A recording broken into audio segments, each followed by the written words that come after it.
तो अब हम देखते हैं फोटोसिंथेसिस और रेस्पिरेशन दोनों में फर्क। देखिए फोटोसिंथेसिस और रेस्पिरेशन के अंदर क्या क्या फर्क होता है।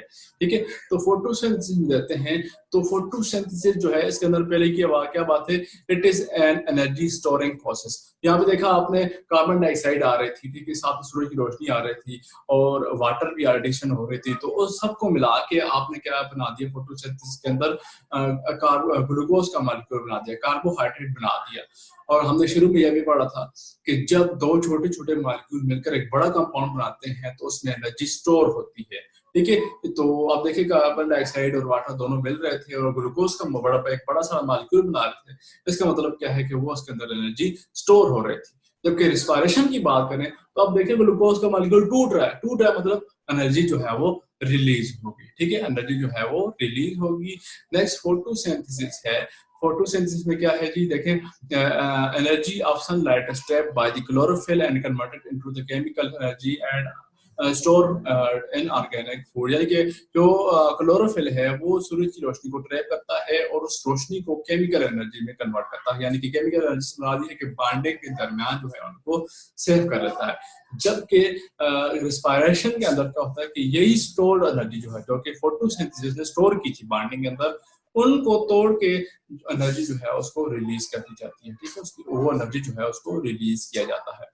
नेक्स्ट फोटोसिंथेसिस की बात करें रॉ मटेरियल के तौर पर, तो फोटोसिंथेसिस का रॉ मटेरियल जो है वो कार्बन डाइऑक्साइड है और साथ में क्या है, वाटर है। ठीक है, CO2 प्लस वाटर जो थे ये फोटोसिंथेसिस के रॉ मटेरियल थे। जबकि रिस्पायरेशन में रॉ मटेरियल कौन सा थे, ग्लूकोज थे। ठीक है, और साथ में क्या था, ऑक्सीजन था। ठीक है, ये उसके रॉ मटेरियल्स थे रिस्पायरेशन के और फोटोसिंथेसिस। यानी कि एग के जो कार्बन डाइऑक्साइड और वाटर जो थे वो फोटोसिंथेसिस के अंदर रॉ मटेरियल के तौर पर काम कर रहे थे, जबकि ग्लूकोज और ऑक्सीजन जो थे वो रिस्पायरेशन में रॉ मटेरियल के तौर पर काम कर रहे थे। ठीक है, आगे जी फोटोसिंथेसिस के अंदर ऑक्सीजन जो है वो रिलीज होती थी एज ए बाई प्रोडक्ट, जबकि रेस्पिरेशन के अंदर जो ऑक्सीजन यूज होती है केमिकल रिएक्शन को फॉरवर्ड करने के लिए। ठीक है, ऑक्सीजन जो है वो रिक्वायर्ड है फॉर रेस्पिरेशन के अंदर। ठीक है, अच्छा फोटोसिंथेसिस की बात करें तो ये सिर्फ ग्रीन सेल जो है प्लांट के उधर और एल्गी और कुछ बैक्टीरिया के अंदर होती है। ठीक है,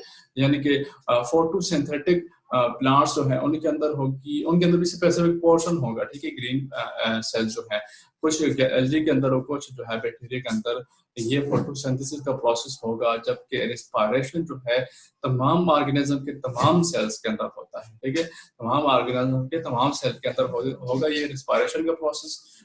तो ये एक बुनियादी फर्क आ गया कि फोटोसिंथेसिस जो है उन्हीं सेल्स के अंदर होगा, उन्हीं ऑर्गेनिज्म के अंदर होगा जो कि क्या होंगे, ऑटोट्रॉफ होंगे, अपनी एनर्जी खुद बनाते होंगे, अपनी खुराक खुद बनाते होंगे। जबकि रेस्पिरेशन जो है तमाम ऑर्गेनिज्म के तमाम सेल के अंदर होता है, चाहे वो ऑटोट्रॉफ है चाहे वो हेटरोट्रॉफ है। ठीक है, अच्छा फोटोसिंथेसिस जो है वो एक कंस्ट्रक्टिव प्रोसेस है, एनाबॉलिक प्रोसेस है, जिसमें क्या है, वही बात है कि एनर्जी जो है वो स्टोर होती है, छोटे छोटे मॉलिक्यूल मिलकर एक बड़ा मॉलिक्यूल बनाते हैं। जबकि रिस्पायरेशन जो है एक डिस्ट्रक्टिव प्रोसेस है, वो एक बड़ा मॉलिक्यूल को तोड़ा जाता है, उसमें से एनर्जी जो है वो हासिल की जाती है। ठीक है, तो ये दूसरा फर्क आ गया कि फोटोसिंथेसिस जो है वो कंस्ट्रक्टिव है, जबकि रिस्पायरेशन जो है वो डिस्ट्रक्टिव है। ठीक है, इसी तरह फोटोसिंथेसिस चूंकि उसके अंदर खुराक बनती है तो प्लांट की बॉडी जो है उसको वेट मिलता है। ठीक है, उसका वेट जो है वो इंक्रीज होगा due to photosynthesis, plant body gains weight. जबकि रिस्पायरेशन में क्या है कि वो जो एनर्जी, वो जो कंपाउंड और बनाते हैं उसकी ब्रेक डाउन होना शुरू हो जाती है, तो ब्रेक डाउन की वजह से लॉस ऑफ वेट भी होगा। ठीक है, लॉस ऑफ वेट होगा अगर हम मजीद एडिशन नहीं करेंगे कार्बोहाइड्रेट वगैरह की, तो बॉडी का वेट जो है वो लॉस होना शुरू हो जाएगा। ठीक है, अच्छा फोटोसिंथेसिस के लिए नेसेसरी है कि ड्यूरिंग डे टाइम हो और सूरज की एनर्जी अवेलेबल हो। ठीक है, सूरज की एनर्जी अवेलेबल हो और डे टाइम, तो ये नेसेसरी है फोटोसिंथेसिस के लिए। जबकि रिस्पायरेशन के लिए कोई जो है वो टाइम की पाबंदी नहीं है, वो रात दिन हर वक्त सूरज मौजूद है या नहीं है, हर वक्त जो है ये प्रोसेस होता रहता है। ठीक है, रिस्पायरेशन का प्रोसेस। तो ये कुछ बुनियादी फर्क है फोटोसिंथेसिस और रिस्पायरेशन के अंदर। उम्मीद आपको ये समझ आए होंगे।